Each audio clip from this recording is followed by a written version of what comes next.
दिसंबर की वो रात थी। पुणे के कोरेगांव पार्क के एक बड़े बैंक्वेट हॉल में, जहां छत से लटके झूमरों की सुनहरी रोशनी सफ़ेद मेजपोशों पर गिर रही थी। मैं आखिरी टेबल के कोने में बैठी थी। हॉल में कोई 150 लोग रहे होंगे, मेरे पति के दफ्तर के साथी, उनके बॉस, दूर के रिश्तेदार, कुछ ऐसे चेहरे जिन्हें मैं पहचानती तक नहीं थी। हवा में गुलाब की सजावट, इत्र और गर्म पने। मेरे सामने रखी प्लेट में खाना जस का तस पड़ा था। एक टुकड़ा नान, थोड़ी सी दाल, जिसे मैंने सिर्फ चम्मच से इधर-उधर किया था। मेरा गला सूखा हुआ था। ये मेरे पति सुरेश जी की रिटायरमेंट पार्टी थी। 35 साल की नौकरी के बाद वो एक बड़ी मल्टीनेशनल कंपनी से जनरल मैनेजर के पद से रिटायर हो रहे थे और मैं, कमला, उनकी पत्नी, 40 साल से उनकी पत्नी, उस रात वहां। फिर उन्होंने माइक थामा। तालियां बजी, लोग खड़े हो गए। सुरेश जी ने अपने ग्रे सूट की जैकेट ठीक की, चश्मा ऊपर किया और मुस्कुराते हुए बोलने लगे। उन्होंने अपने करियर की बातें की, अपने बॉस का शुक्रिया अदा किया, अपनी टीम की तारीफ की। हॉल हंसी और वाहवाही से भरा था और फिर बीच में उन्होंने मेरी तरफ हाथ किया।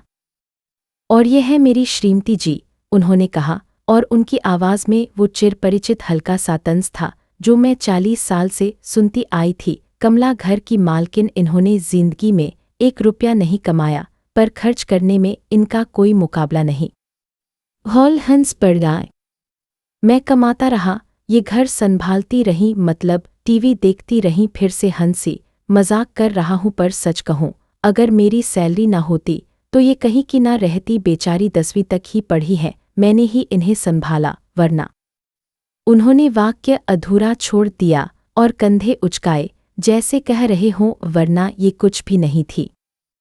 मैंने महसूस किया कि मेरे आसपास की टेबलों पर बैठे लोग मुझे देख रहे हैं। कुछ हंस रहे थे, कुछ के चेहरों पर अजीब सी दया थी। मेरी बहू अंजलि दूसरी टेबल पर बैठी थी और उसने अपनी नज़रें प्लेट में गड़ा ली थी। मेरा बेटा रोहन अपने पापा की तरफ देख रहा था और हल्का सा मुस्कुरा रहा था, शायद यह सोचकर कि यह बस मजाक है।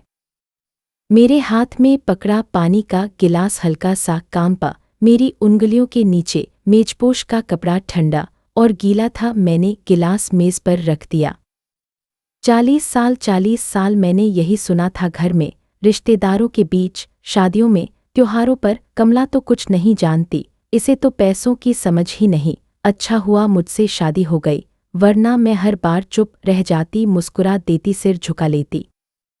पर उस रात, उस हॉल में, झूमरों की रोशनी के नीचे, गुलाबों की गंध के बीच, कुछ टूटा, कुछ जो 40 साल से बहुत गहरे दबा हुआ था। मैंने अपनी कुर्सी पीछे खिसकाई। कुर्सी के पाए ने संगमरमर के फर्श पर एक तीखी आवाज़ की। कुछ लोगों ने मुड़कर देखा। मैं खड़ी हो गई, मेरी साड़ी का पल्लू ठीक हुआ और मैं धीरे धीरे स्टेज की तरफ बढ़ी। सुरेश जी रुक गए, उनके चेहरे पर हैरानी थी। कमला, क्या हुआ? उन्होंने माइक पर ही पूछा। मैंने स्टेज की सीढ़ियाँ चढ़ी। मेरे दिल की धड़कन इतनी तेज थी कि मुझे लगा हॉल के लोग उसे सुन लेंगे। मैंने उनके हाथ से माइक लिया।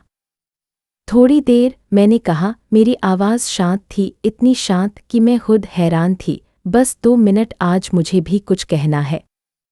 और यहीं पर, इस कहानी को सुनने वाले मेरे दोस्तों, मैं आपसे एक बात कहना चाहती हूँ। जो कुछ मैंने उस रात उस स्टेज पर कहा और जो 40 साल तक मैंने अपने सीने में छुपाए रखा, वो सब आपको इस कहानी के आखिर तक पता चलेगा। अगर आप जानना चाहते हैं कि एक चुप रहने वाली औरत के अंदर क्या छुपा था, तो कृपया इस कहानी को अंत तक ज़रूर सुनिएगा। और अगर ऐसी सच्ची दिल। मेरा नाम कमला देशपांडे है। उस रात मेरी उम्र 60 साल थी। पुणे के सदाशिव पेट में एक पुरानी सी गली के अंदर मेरा जन्म हुआ था, जहां सुबह सुबह मंदिर की घंटियां बजती थीं और शाम को गली के नुक्कड़ पर भजिया तलने की गंध फैल जाती थी। मेरे पिता, नारायण जोशी, एक छोटे से कपड़े के व्यापारी थे। दुकान बहुत बड़ी नहीं थी, पर पिताजी का हिसाब किताब गजब का था। शाम को दुकान। कमला बेटा, वो कहते, पैसा बोलता नहीं, पर सब कुछ देखता है। जो हिसाब रखना जानता है, उसे कोई मूर्ख नहीं बना सकता।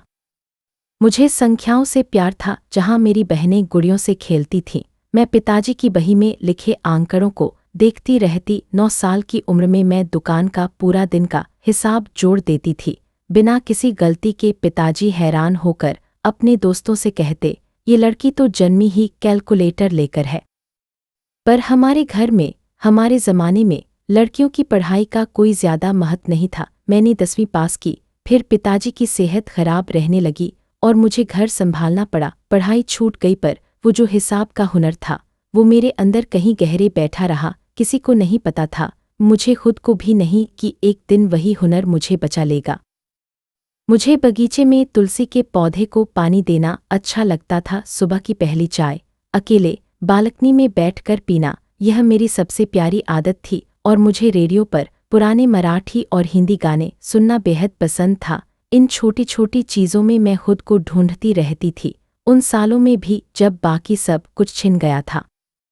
20 साल की उम्र में मेरी शादी हो गई सुरेश देशपांडे से, जो उस समय एक बड़ी कंपनी में जूनियर इंजीनियर थे। दिखने में स्मार्ट, बात करने में तेज। मेरे पिताजी खुश थे कि उनकी बेटी को एक पढ़ा लिखा नौकरी वाला लड़का मिल गया, और मैं भी सपनों से भरी थी। मुझे लगता था कि अब एक नई जिंदगी शुरू होगी।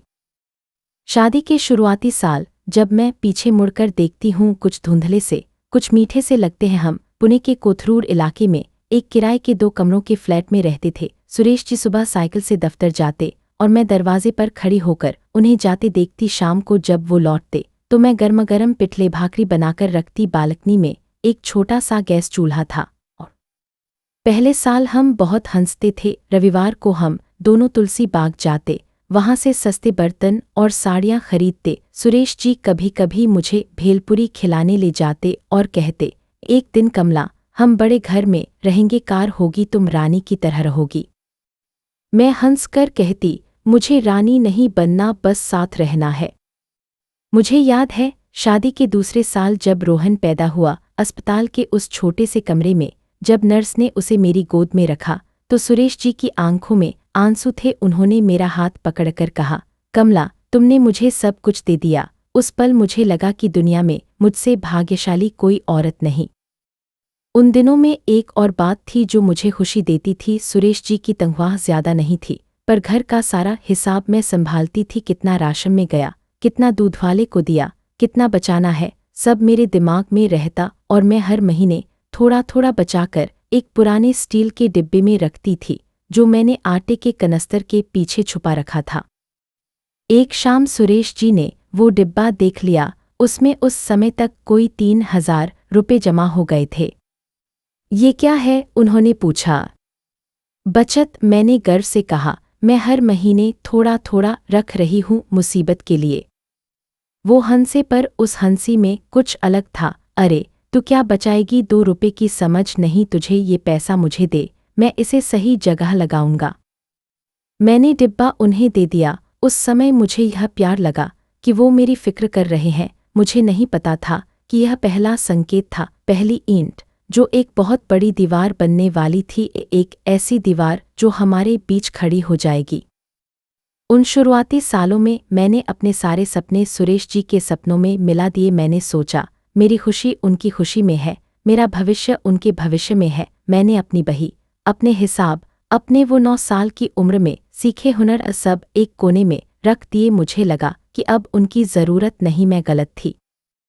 रोहन बड़ा हो रहा था, सुरेश जी की तरक्की हो रही थी, जूनियर इंजीनियर से सीनियर इंजीनियर, फिर असिस्टेंट मैनेजर। पैसा बढ़ रहा था, घर बड़ा हो रहा था, पर हमारे बीच का वो पुराना हंसी मजाक धीरे धीरे कहीं खोता जा रहा था। मुझे इसका एहसास तब नहीं हुआ, एहसास बहुत बाद में हुआ, जब बहुत देर हो चुकी थी, या शायद जैसा बाद में पता चला, देर हुई ही नहीं थी। शादी के 6ठे साल की बात है, सन 1990 के आसपास। हम तब तक कोथरूड से निकलकर एक बड़े फ्लैट में आ गए थे, जो सुरेश जी ने होम लोन पर खरीदा था। 3 कमरों का फ्लैट, बालकनी से हरे पेड़ दिखते थे। एक शनिवार की दोपहर थी, मुझे याद है, क्योंकि उस दिन बाहर बहुत तेज बारिश हो रही थी और खिड़कियों पर पानी की बूंदें लकीरें बना रही थीं। सुरेश जी बैंक से कुछ कागज़ लेकर आए थे। मैंने देखा कि वो फ्लैट के कागज़ थे। मैंने बस यूं ही पूछ लिया, इसमें मेरा नाम भी है? वो रुके, मेरी तरफ ऐसे देखा जैसे मैंने कोई बहुत मूर्खतापूर्ण बात कही हो। तेरा नाम क्यों होगा? उन्होंने कहा, पैसा किसने कमाया? EMI कौन भर रहा है? तू तो घर बैठी है, तेरा नाम डालने का क्या मतलब? मैंने कहा, बस पूछ रही थी, पति पत्नी का घर है ना तो। देख कमला, उन्होंने कागज़ मेज़ पर पटकते हुए कहा, कानूनी बातों में तू मत पड़, तुझे इनकी समझ नहीं। मैं जो कर रहा हूँ तेरे और रोहन के लिए ही कर रहा हूँ, ठीक है? मैं चुप हो गई। बारिश की आवाज़ कमरे में भर गई। उस रात मैं बहुत देर तक बालकनी में खड़ी रही। मेरे मन में एक अजीब सी बेचैनी थी। मुझे मेरे पिताजी की बात याद आई, जो हिसाब रखना जानता है उसे कोई मूर्ख नहीं बना सकता। पर मैंने खुद को समझा लिया। मैंने सोचा, वो सही कह रहे हैं, पैसा तो उन्होंने कमाया है, मेरा उसमें क्या हक? मैं तो बस घर संभालती हूँ, और घर संभालना कौन सा काम है?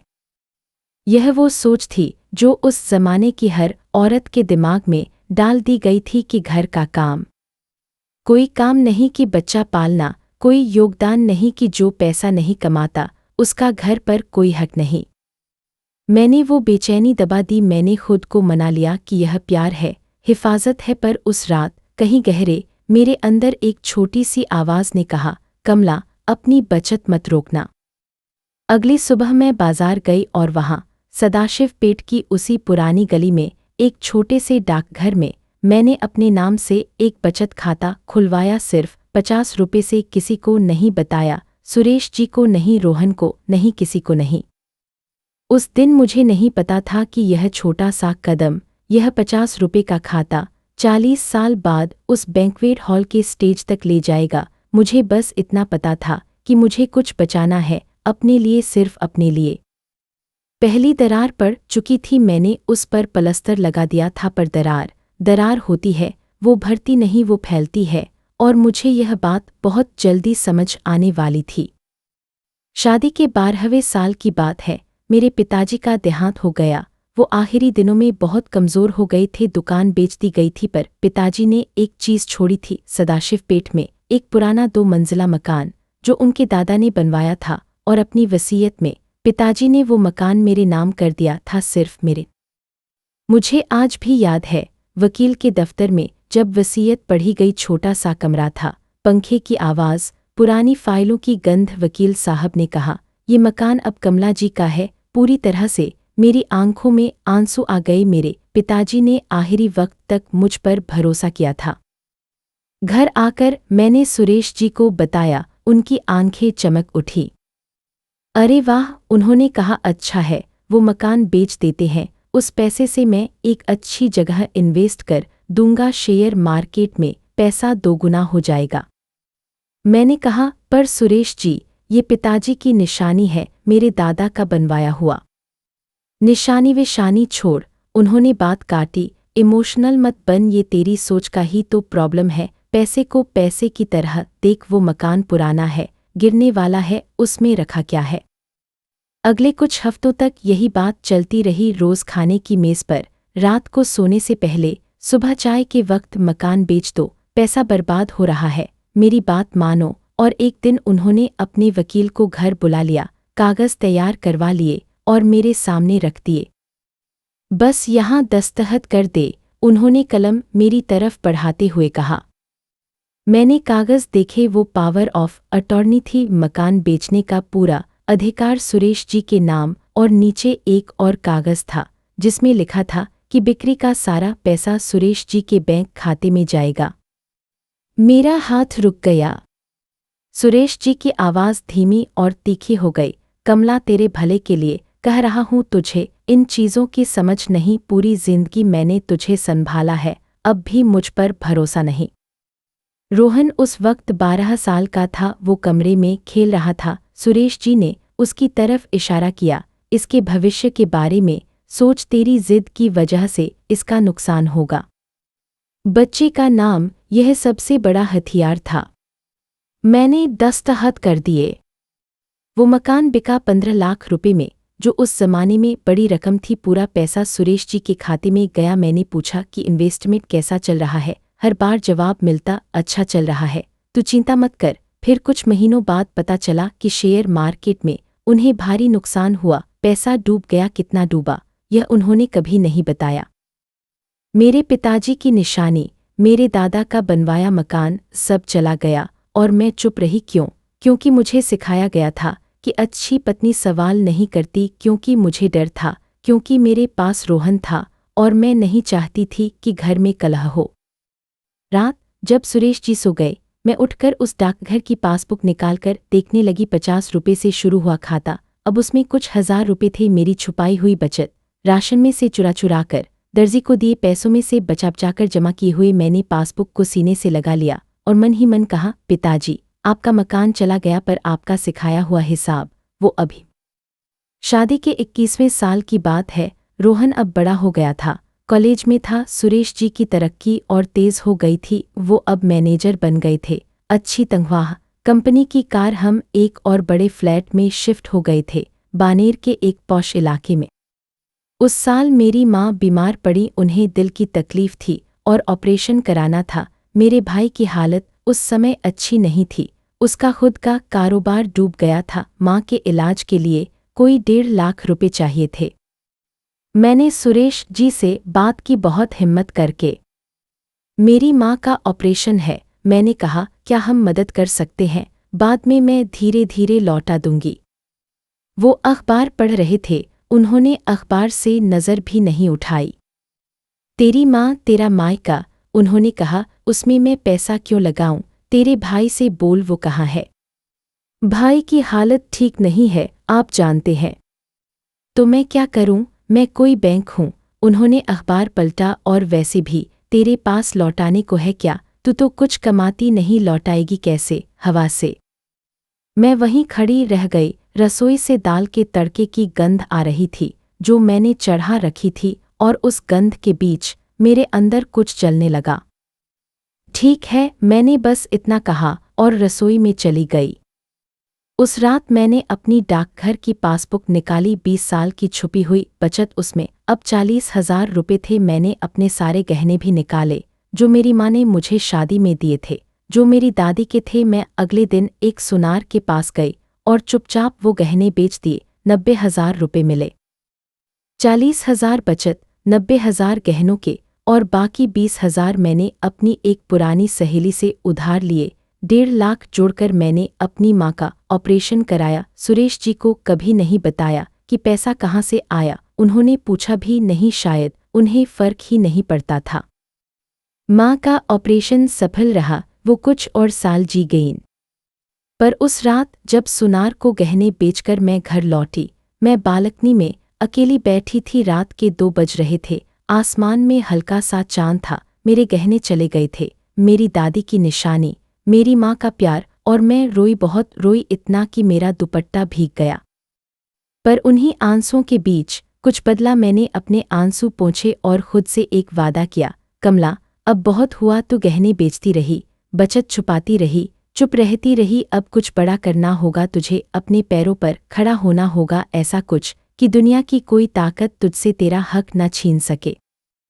उस रात बालकनी में बैठे बैठे मेरे मन में एक विचार का बीज पड़ा। मुझे नहीं पता था कि यह विचार कैसे उगेगा, पर मुझे इतना पता था, अब मैं सिर्फ बचत करने वाली औरत नहीं रहूंगी, अब मैं कुछ बनूंगी, चुपचाप, किसी को बताए बिना। चांद बादलों के पीछे छुप गया। मैंने आखिरी बार अपनी आंखें पोंछीं और अंदर जाकर सो गई, पर मेरे अंदर कुछ जाग चुका था जो अब कभी नहीं सोने वाला था। शादी के 25वें साल की बात है। रोहन की शादी थी, अंजलि से बड़ा जश्न था। पुणे के एक बड़े मंगल कार्यालय में 300 से ज्यादा मेहमान। मेरी जिंदगी की सबसे बड़ी खुशी, मेरा बेटा दूल्हा बना था।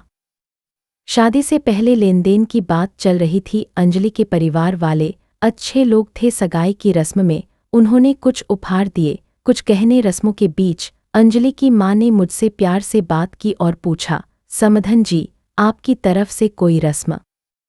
मैं कुछ कहती उससे पहले सुरेश जी बीच में बोल पड़ते और उन्होंने भरे हॉल में माइक के पास खड़े होकर हंसते हुए कहा, अरे इनसे मत पूछिए रस्मों के बारे में, इन्हें कुछ नहीं आता। घर में कुछ भी हो मैं ही देखता हूँ, ये तो बस दिखावे के लिए है।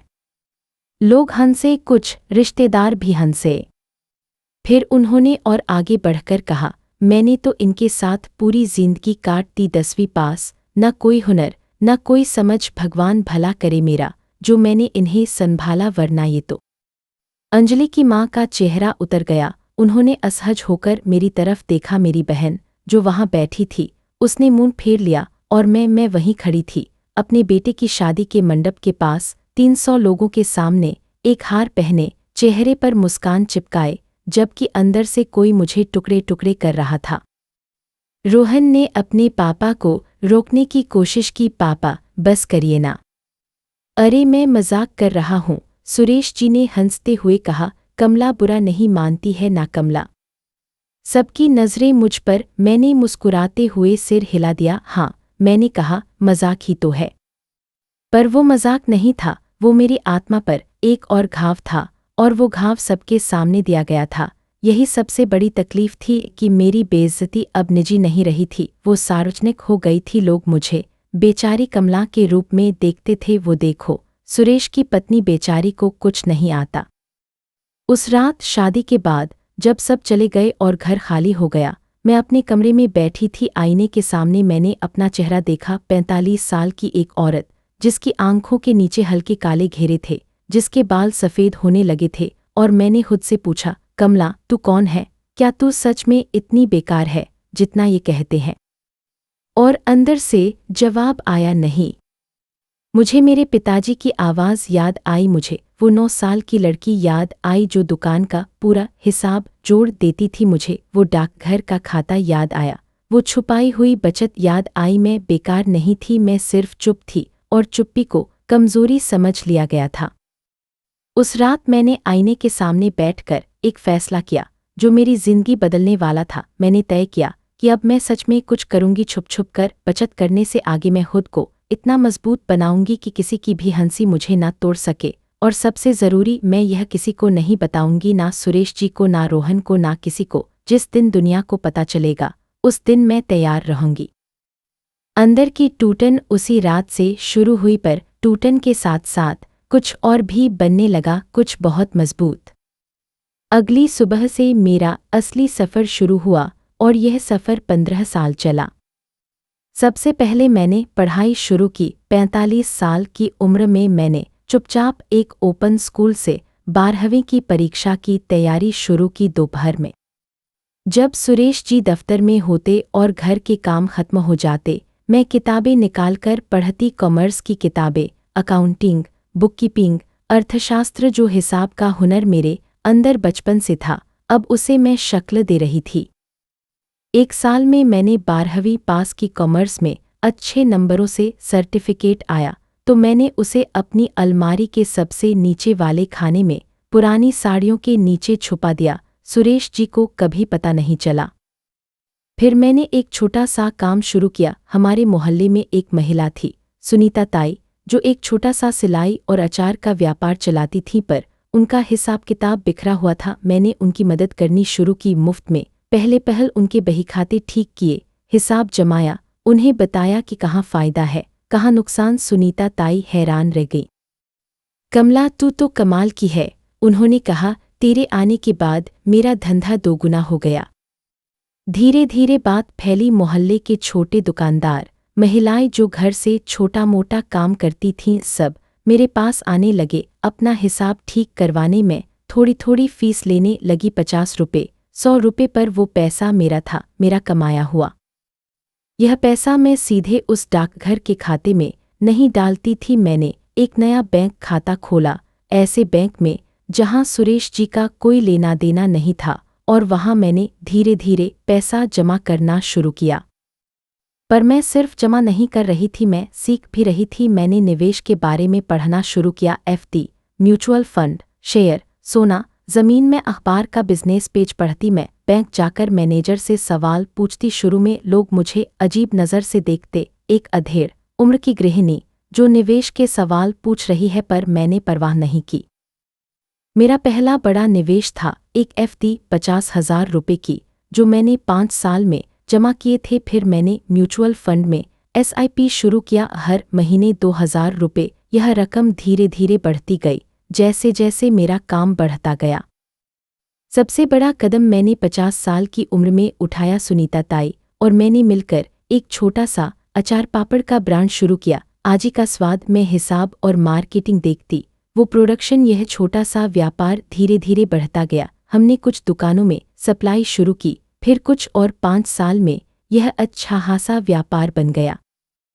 इस बीच मैंने एक बहुत समझदारी वाला काम किया। जो भी पैसा मैं कमाती उसका एक हिस्सा मैंने ज़मीन में लगाना शुरू किया। पुणे के बाहरी इलाके में, जहां उस समय ज़मीन सस्ती थी, मैंने एक छोटा सा प्लॉट खरीदा अपने नाम से। फिर कुछ साल बाद एक और ये वो इलाके थे जहां बाद में तेज़ी से विकास हुआ और ज़मीन की कीमत कई गुना बढ़ गई। मैंने कानून के बारे में भी सीखा। एक महिला वकील, माधवी जोशी, जो हमारे व्यापार की सलाहकार बनी, उन्होंने मुझे संपत्ति के अधिकार, पत्नी के कानूनी हक, वसीयत और नामांतरण के बारे में सब कुछ समझाया। मैंने सीखा कि एक पत्नी के क्या अधिकार होते हैं। मैंने सीखा कि जो घर मैंने संभाला, जो योगदान मैंने दिया, उसकी कानून में क्या कीमत है। हर दस्तावेज, हर पासबुक, हर संपत्ति का कागज मैंने बहुत संभाल कर रखा एक स्टील की तिजोरी में, जो मैंने अपने नाम से बैंक के लॉकर में रखी थी। सुरेश जी को कभी नहीं पता चला कि उनकी बेचारी 10वीं पास पत्नी 15 साल से चुपचाप एक साम्राज्य खड़ा कर रही है। 15 साल बूंद बूंद, ईंट ईंट, बिना किसी शोर के। मैं कमज़ोर नहीं थी, मैं बस तैयारी कर रही थी। इस पूरे सफ़र में मैं अकेली थी, पर पूरी तरह अकेली नहीं। मेरे साथ एक इंसान था, सुनीता ताई। सुनीता ताई मुझसे कोई 10 साल बड़ी थी, विधवा थी, अकेली रहती थीं और अपने दम पर अपना छोटा सा व्यापार चलाती थीं। जब मैं पहली बार उनके पास हिसाब ठीक करने गई थी, तब मुझे नहीं पता था कि वो मेरी जिंदगी की सबसे मजबूत साथी बन जाएंगी। उनके घर में एक अलग ही शांति थी, छोटा सा घर, पर हर चीज़ अपनी जगह पर। दीवार पर उनके स्वर्गीय पति की तस्वीर और उसके नीचे एक छोटा सा तुलसी का पौधा। जब भी मैं उनके पास जाती, वो सबसे पहले गरम चाय बनाती, अदरक और गुड़ वाली, और फिर हम घंटों बातें करते। एक दिन जब मैं सुरेश जी की बात करते करते रो पड़ी, सुनीता ताई ने मेरा हाथ पकड़ा और कहा, कमला, रोना बंद कर। सुन, मर्द की इज्जत उसकी तनख्वाह में होती है और औरत की इज्जत उसके सब्र में। पर सब्र का मतलब कमज़ोरी नहीं होता, सब्र का मतलब है सही वक्त का इंतज़ार। तू अपना वक्त बना। उनकी इस एक बात ने मुझे बदल दिया। सुनीता ताई ही थी जिन्होंने मुझे व्यापार शुरू करने की हिम्मत दी। उन्होंने मुझे अपना घर इस्तेमाल करने दिया। जब मुझे कहीं मीटिंग करनी होती, उन्होंने मेरे दस्तावेज अपने घर में छुपाकर रखे। जब मुझे लगा कि सुरेश जी को शक हो सकता है, और सबसे बड़ी बात, जब भी मेरा हौसला टूटता, वो मुझे थाम लेती। तेरे अंदर आग है कमला, वो कहती, बस वो आग किसी को दिखाई नहीं देती, क्योंकि तूने उसे राख के नीचे छुपा रखा है। एक दिन वो राख उड़ जाएगी और सब आग दिखेंगे। सुनीता ताई मेरी सहेली, मेरी बहन, मेरी माँ, सब कुछ थी। उन्होंने मुझसे कभी कुछ नहीं छुपाया और मैंने उनसे कुछ नहीं छुपाया। वो अकेली इंसान थी जो मेरी असली पहचान जानती थी कि मैं बेचारी कमला नहीं, बल्कि एक ऐसी औरत हूँ जो अपने दम पर खड़ी हो रही है। अफसोस कि वो उस रात को देखने के लिए नहीं थी। रिटायरमेंट पार्टी से 2 साल पहले सुनीता ताई का देहांत हो गया। मैं उनकी अंतिम यात्रा में सबसे आगे थी और उनकी चिता के सामने खड़े होकर मैंने वादा किया, ताई, आपने जो सिखाया मैं उसे बेकार नहीं जाने दूंगी। एक दिन वो राख उड़ेगी और आप जहां भी होंगी देखेंगी। अब वापस उसी रात पर चलते हैं। कोरेगांव पार्क का वो बैंक्वेट हॉल, दिसंबर की ठंड, झूमरों की रोशनी। पर उस रात से पहले एक बात और हुई थी जो सबसे बड़ा धोखा था। रिटायरमेंट पार्टी से एक हफ्ता पहले मुझे कुछ ऐसा पता चला जिसने मेरी बची खुची उम्मीद भी तोड़ दी। मैं अपनी बैंक की एक फाइल ढूंढ रही थी और गलती से मेरे हाथ सुरेश जी की एक फाइल लग गई। उसमें कुछ कागज थे और उन कागजों को पढ़कर मेरे पैरों तले जमीन खिसक गई। सुरेश जी ने हमारा बानेर वाला फ्लैट, जो 1,80,00,000 का था, चुपचाप अपने भाई के बेटे के नाम ट्रांसफ़र करने के कागज बनवा रखे थे, मुझे बताए बिना। और उसमें एक नोट था कि रिटायरमेंट के बाद वो अपनी सारी संपत्ति अपने भाई के परिवार को देना चाहते हैं, क्योंकि पत्नी का इसमें कोई योगदान नहीं। 40 साल जिस घर को मैंने संभाला, जिस परिवार को मैंने पाला, और मेरा नाम कहीं नहीं, 1,80,00,000 का फ्लैट और मैं जैसे कोई किराएदार। मैं उस रात बहुत रोई, पर अगली सुबह मैंने अपने आंसू पोंछे और मैंने माधवी जोशी को फ़ोन किया, अपनी वकील को। हमने बात की और फिर मैंने तय किया, रिटायरमेंट पार्टी में सबके सामने मैं अपनी असली पहचान रखूंगी, जो हो सो हो। तो उस रात जब सुरेश जी ने माइक पर मेरा मजाक उड़ाया, जब उन्होंने कहा इसने जिंदगी में 1 रुपया नहीं कमाया, जब पूरा हॉल हंसा, तब मैं उठी, स्टेज पर गई और माइक ले लिया। हॉल में सन्नाटा छा गया। सुरेश जी हैरान थे। कमला, तू क्या कर रही है? बैठ जा। मैंने उनकी तरफ देखा शांति से और माइक पर बोलना शुरू किया।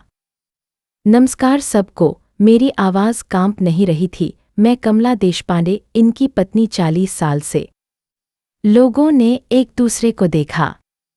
अभी-अभी मेरे पति ने कहा कि मैंने जिंदगी में 1 रुपया नहीं कमाया, कि मुझे पैसों की समझ नहीं, कि मैं 10वीं पास हूँ और मुझे कुछ नहीं आता। मैंने रुककर हॉल में नज़र दौड़ाई। आज मैं आप सबको कुछ बताना चाहती हूँ। सुरेश जी ने आगे बढ़कर माइक पकड़ने की कोशिश की। कमला, बस तमाशा मत कर। मैंने माइक नहीं छोड़ा। 2 मिनट। सुरेश जी 40 साल, आपने बोला आज 2 मिनट मुझे बोलने दीजिए। कुछ लोगों ने कहा बोलने दीजिए, बोलने दीजिए। रोहन खड़ा हो गया था। उसके चेहरे पर उलझन थी। अंजलि उसे देख रही थी। मैंने अपने पर्स से एक फोल्डर निकाला, एक नीला फोल्डर जो मैं जानबूझकर लेकर आई थी। सबसे पहले मैंने कहा, मैं 10वीं पास नहीं हूँ। मैंने 45 साल की उम्र में 12वीं की कॉमर्स में, और उसके बाद मैंने 15 साल तक एक काम किया जिसके बारे में इस कमरे में किसी को नहीं पता, इनको भी नहीं। सुरेश जी का चेहरा उतरने लगा। मेरा एक व्यापार है, अचार और पापड़ का नाम है आजी का स्वाद। शायद आप में से कुछ लोगों ने इसका नाम सुना हो। कुछ महिलाओं ने चौंक कर एक दूसरे को देखा। पिछले साल इस व्यापार का टर्नओवर था 75 लाख रुपए। हॉल में फुसफुसाहट फैल गई। मेरे नाम पर 3 प्लॉट हैं पुणे के बाहरी इलाकों में, जिनकी आज की कीमत है कुल मिलाकर 1 करोड़ 40 लाख रुपए। सुरेश जी की आंखें फैल गईं। मेरे नाम पर 50 लाख की एफडी है और म्यूचुअल फंड में मेरा निवेश आज की तारीख में 80 लाख का हो चुका है। मैंने रुककर उनकी तरफ देखा। जोड़ लीजिए सुरेश जी, आपको हिसाब आता है ना? 3 करोड़ से ऊपर 3 करोड़ 75 लाख, पिछले हफ्ते तक का हिसाब। पूरा हॉल स्तब्ध था। किसी की आवाज़ नहीं, बस झूमरों की हल्की सी भनभनाहट। और यह सब मैंने अकेले कमाया। उस औरत ने, जो आपके शब्दों में कहीं की न रहती, उस औरत ने जिसका मजाक आप 40 साल से उड़ाते आए हैं। सुरेश जी अब कुछ बोल नहीं पा रहे थे। उनका चेहरा सफ़ेद पड़ गया था। उन्होंने फिर माइक की तरफ हाथ बढ़ाया, पर मैंने बहुत शांति से कहा, अभी मेरी बात पूरी नहीं हुई। और फिर मैंने वो किया जिसके लिए मैं 15 साल से तैयार हो रही थी। मैंने अपने फोल्डर से कागज़ निकाले, एक एक करके। सुरेश जी, मैंने कहा, पिछले हफ्ते मुझे आपकी एक फाइल मिली। उसमें हमारे बानेर वाले फ्लैट के कागज़ थे। 1 करोड़ 80 लाख का फ्लैट, जिसे आप चुपचाप अपने भतीजे के नाम करने वाले थे, मुझे बताए बिना। हॉल में एक गहरी सांस की आवाज़ फैली। सुरेश जी के भाई का परिवार, जो सामने की टेबल पर बैठा था, असहज हो गया। आपने सोचा होगा कि मैं कुछ नहीं जानती, कि मुझे पता ही नहीं चलेगा, पर देखिए। मैंने कागज़ ऊपर उठाए। मैंने अपनी वकील माधवी जोशी से बात की है और मुझे पता है कि कानून में मेरे क्या अधिकार हैं। 40 साल जो घर मैंने संभाला, जो योगदान मैंने दिया, कानून उसे मानता है। भले आप न माने। मैंने एक और कागज़ निकाला। पर मैं कोई मुकदमा नहीं करने आई हूँ, मैं झगड़ा नहीं चाहती। मैं बस एक बात साफ करना चाहती हूँ आज सबके सामने, ताकि दोबारा कोई गलतफहमी न रहे। मैंने सुरेश जी की आंखों में देखा। वो फ्लैट आप अपने भतीजे को दे सकते हैं, मुझे उसकी ज़रूरत नहीं। मैंने आज ही एक घर बुक किया है अपने नाम से, एक छोटा सा 2 कमरों का फ्लैट करवे नगर में। 75 लाख का पूरा पैसा मेरा, मेरे अपने कमाए हुए। कोई लोन नहीं, कोई EMI नहीं। रोहन की आंखों में आंसू आ गए थे। आई, उसने धीरे से कहा। मैंने उसकी तरफ देखा और हल्का सा मुस्कुराई, फिर वापस हॉल की तरफ मुड़ी। अगले साल मैंने सोचा कि मेरी कीमत सिर्फ इस बात में है कि मैं किसी की पत्नी हूँ, किसी की माँ हूँ। मैंने अपने सारे सपने, अपना सारा हुनर एक कोने में रख दिया था। क्योंकि मुझे बार बार बताया गया कि मैं कुछ नहीं, कि मुझे कुछ नहीं आता। मेरी आवाज़ अब भी शांत थी, पर उसमें एक मजबूती थी। पर सच यह है, जो औरत घर संभालती है वो सबसे बड़ी मैनेजर है जो हिसाब से घर चलाती। मैंने कागज़ वापस फोल्डर में रखे। सुरेश जी, मैं आपसे नाराज़ नहीं हूँ, सच में नहीं। आपने मुझे बहुत कुछ दिया, मेरा बेटा, मेरी बहू, मेरे कुछ अच्छे साल। पर आपने मेरा जो सबसे बड़ा नुकसान किया वो पैसों का नहीं था। आपने मुझे यकीन दिला दिया था कि मैं बेकार हूँ, और यह मैं अब और नहीं मान सकती। पूरा हॉल शांत था। किसी ने मुझे टोका नहीं, किसी ने हंसी नहीं उड़ाई। आपकी रिटायरमेंट मुबारक हो, मैंने आखिर में कहा, और मेरी भी, क्योंकि आज मैं भी रिटायर हो रही हूँ एक ऐसी जिंदगी से जिसमें मुझे हर रोज़ यह साबित करना पड़ता था कि मेरा भी कोई वजूद है। मैंने माइक धीरे से स्टैंड पर रख दिया। और फिर जो सबसे बड़ी बात थी, मैं रोई नहीं, मैं चिल्लाई नहीं, मैंने कोई तमाशा नहीं किया। मैं बस शांति से स्टेज की सीढ़ियाँ उतरी, अपना पर्स उठाया और हॉल से बाहर निकल गई। मेरे पीछे 300 आंखें थीं, पर मेरी नज़र सामने के दरवाजे पर टिकी थी। बाहर दिसंबर की ठंडी हवा मेरे चेहरे से टकराई और मुझे पहली बार 40 साल में पहली बार ऐसा लगा जैसे मैं सांस ले पा रही हूँ। उस रात के बाद कई दिनों तक घर में एक अजीब सी खामोशी रही। सुरेश जी उस रात पार्टी से बहुत देर बाद घर लौटे। मैं तब तक अपना सामान समेट चुकी थी, बस ज़रूरी चीज़ें, कुछ कपड़े, अपने दस्तावेज़ और मेरे पिताजी की वो पुरानी बही जो मैंने 40 साल संभाल कर रखी थी। उन्होंने दरवाजे पर मुझे देखा। उनका चेहरा थका हुआ था और पहली बार उसमें वो घमंड नहीं था। कमला, उन्होंने कहा, तूने सबके सामने मेरी बेइज्जती की। मैंने शांति से कहा, सुरेश जी, 40 साल आपने सबके सामने मेरी बेइज्जती की। मैंने बस एक बार सच कहा। बेइज्जती और सच में फ़र्क होता है। वो कुछ देर चुप रहे, फिर बोले, तेरे पास सच में 3 करोड़ है। और मुझे उस पल समझ आया कि उनके लिए सबसे बड़ा झटका क्या था, मेरा जाना नहीं, मेरा सच नहीं, बल्कि यह कि बेचारी कमला के पास 3 करोड़ थे और उन्हें पता ही नहीं चला। हाँ, मैंने कहा, और वो मेरे हैं, पूरी तरह मेरे। अगले कुछ दिन बहुत उथल-पुथल भरे रहे।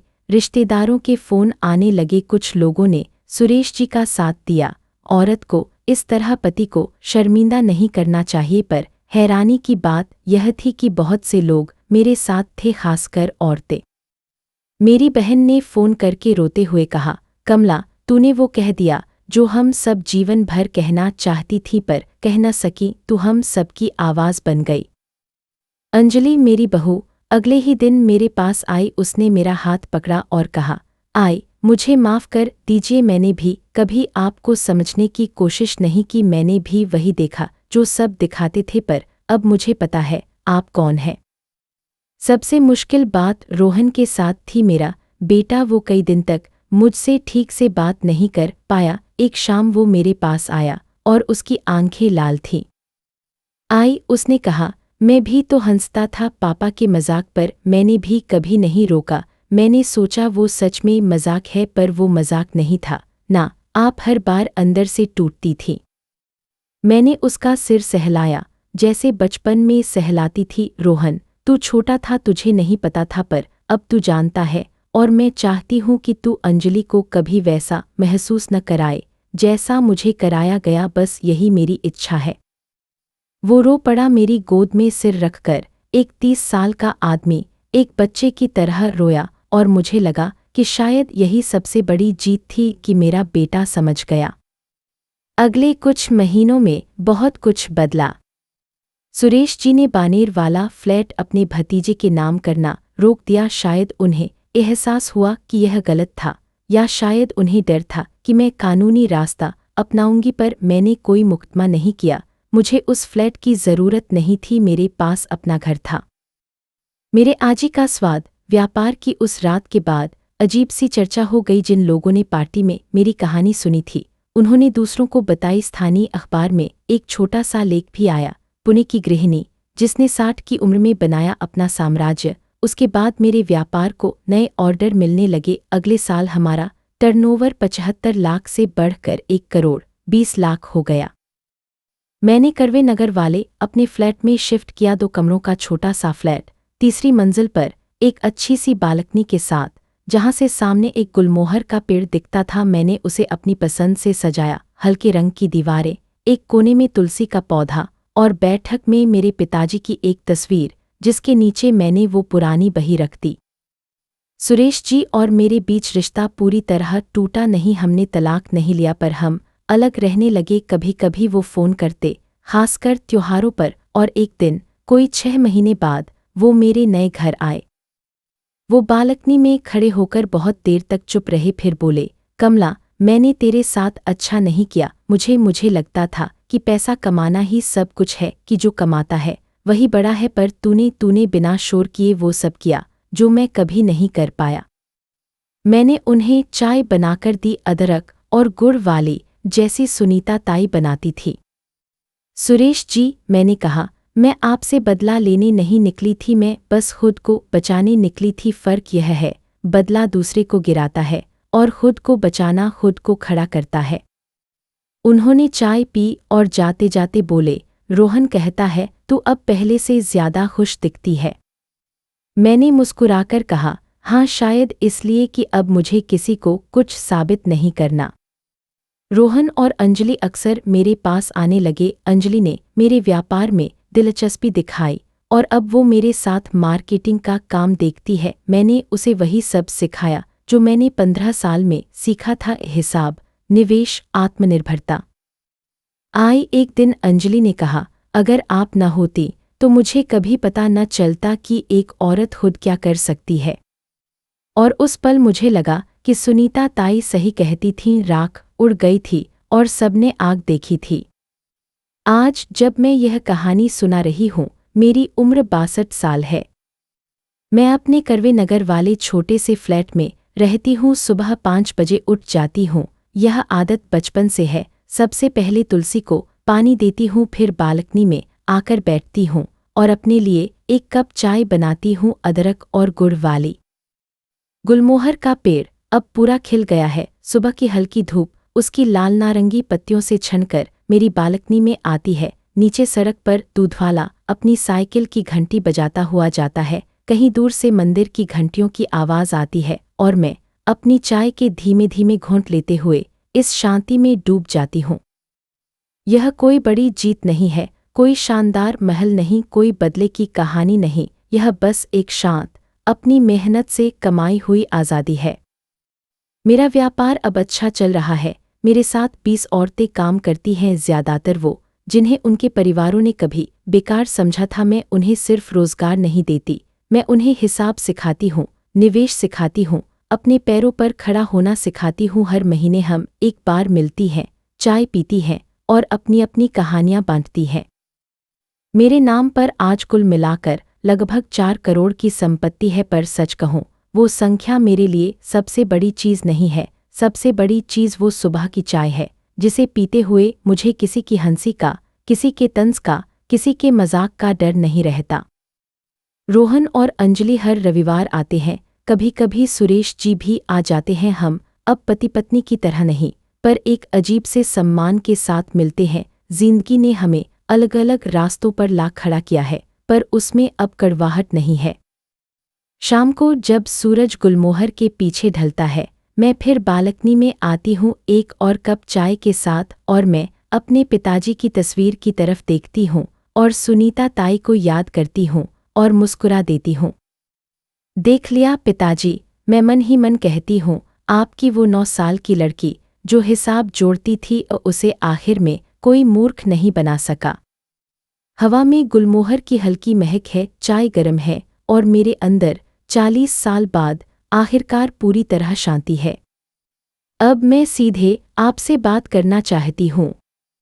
आप जो इस कहानी को अंत तक सुन रहे हैं, शायद आप एक औरत हैं जिसे बार बार बताया गया कि आप कुछ नहीं, या शायद आप एक ऐसे इंसान हैं जिसने अपने घर में किसी को इस तरह टूटते देखा है, या शायद कहीं गहरे आपके अंदर भी कोई सपना, कोई हुनर राख के नीचे दबा हुआ है। मैं आपसे बस एक सवाल पूछना चाहती हूँ, वो कौन सी चीज़ है जो आपके अंदर छुपी हुई है और जिसे दुनिया ने अभी तक नहीं देखा। उसे राख के नीचे मत दबाए रखिए, किसी दिन उस राख को उड़ने दीजिए। अगर यह कहानी आपके दिल को छू गई हो तो कमेंट में मुझे बताइए कि आप किस शहर से सुन रहे हैं। मुझे जानना अच्छा लगेगा कि मेरी यह कहानी कहाँ कहाँ तक पहुंची, और अगर आपके जीवन में कोई ऐसी बहन, माँ, दोस्त या कोई अपना है जिसे यह कहानी सुनने की ज़रूरत है, जिसे यह याद दिलाने की ज़रूरत है कि उसकी अपनी कीमत है, तो यह कहानी उन तक ज़रूर पहुंचाइए। याद रखिए, आपकी कीमत इस बात में नहीं कि दुनिया आपको क्या समझती है, आपकी कीमत इस बात में है कि आप खुद को क्या बनाने का हौसला रखते हैं, और वो हौसला चाहे आपकी उम्र 20 हो या 60, कभी देर से नहीं आता। अपना ख्याल रखिए और अपनी आग को कभी बुझने मत दीजिए।